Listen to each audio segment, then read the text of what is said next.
জুমার খুতবা বাংলা দেওয়া যাবে না বলছে, আরবি দিতে হবে।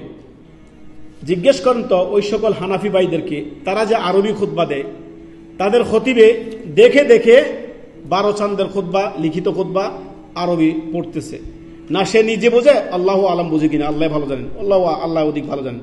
অধিকাংশ মসজিদের খতিব যারা আপনার বিভিন্ন জায়গায় গ্রাম অঞ্চলে, তারা আপনার সর্বোচ্চ কোরআনের হাফেজ, এরা খুতবা সম্পর্কে লেখা আছে 12 চাঁদের খুতবা, সেটাই আপনার তারা পড়তেছে, তাদের বড়রা লিখে দিয়েছে, তারা ওইভাবে পড়তেছে। ইল্লামান রহেমান কিছু মানুষ থাকবে তারা বোঝে এবং তারা সে তার উপরে আমলও করে। তো যারা এই খুতবা পাঠ করতেছেন তিনি দাঁড়াইলেন 3 মিনিটে খুতবা শেষ, অথচ খুতবা তিনি বলতেছেন আরবি হতে হবে, খুতবা আরবি হতে হবে। যদি বাঙালি জনগণ থাকে, ধরেন এখানে সবাই বাংলা জনগণ, এখন যদি কেউ আরবিতে খুতবা দেয়, কেউ যদি না বোঝে, তো এই খুতবা দিয়ে, এই বক্তব্য দিয়ে লাভ কি? তো যারা বলছেন যে খুতবা আরবিতে হতে হবে, অবশ্যই আমরাও বলি খুতবা আরবিতে হবে।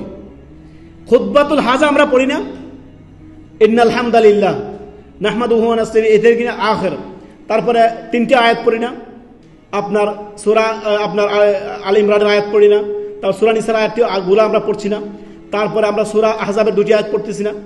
সুন্দর 3-4 মিনিট তো আরবি কথা বলা হচ্ছে। আল্লাহ নবী সাল্লাল্লাহু আলাইহি সাল্লামের আল্লাহর প্রশংসা, নবী সাল্লাল্লাহু আলাইহি সাল্লামের উপরে দরুদ ও সালাম, তারপরে 3-4টি আয়াত পড়া হচ্ছে, তারপরে গিয়ে সুন্নতি খুতবা হচ্ছে। যে নবী সাল্লাল্লাহু আলাইহি সাল্লাম বলতেন, প্রত্যেক মিম্বার উঠে তিনি বলতেন আম্মা বা'দু ফাইন্না খায়রা হাদিসি কিতাবুল্লাহ, বলতেন না? এটা বলার পরে গিয়ে আয়াতগুলো আপনার আরবিতে পড়ে তার অনুবাদ করে দেওয়া হচ্ছে আহলে হাদিস সালাফি মসজিদগুলোতে। এটাই তো নিয়ম। তো জনগণ যদি আপনার খুতবা, আপনার বক্তব্য না বোঝে, তো জনগণ কি করবে?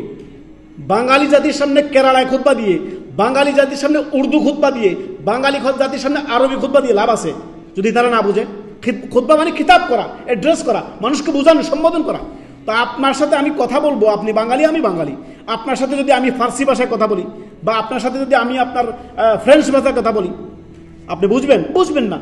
তো আপনার বোধগম্য যাতে হয় সেই ভাষায়, যেই জাতি দেখেন খুতবা অবশ্যই আরবিতে হচ্ছে, আয়াতগুলো অবশ্যই আরবিতে পড়ছে, হাদিসগুলো অবশ্যই আরবিতে পড়ছে, শুধু অনুবাদটা বাংলা হচ্ছে। অনুবাদ যদি দেখেন, বছরের কথা 52টা খুতবা, 52টা সপ্তাহ না, 52 সপ্তাহ যদি 52টা খুতবা আপনি মানুষকে, আপনার এই বড় বড় ওসিডিসি যারা বড় বড় উচ্চ পদস্থ আছে, তারা যদি জামে মসজিদে আসে, 52টা খুতবা শুনবে কি শুনবে না?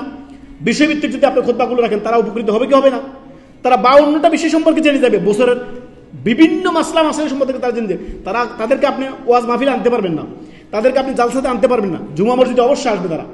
তো সেইখানে বিষয়ভিত্তিক খুতবা যদি আপনারা দেন, সেটা যদি বাংলা তাদেরকে সুন্দর করে আয়াতগুলো আরবি পড়ে, হাদিসটা আরবিতে পড়ে অনুবাদ করে দেন, তরজমা তাফসির করে দেন, কতই না সুন্দর।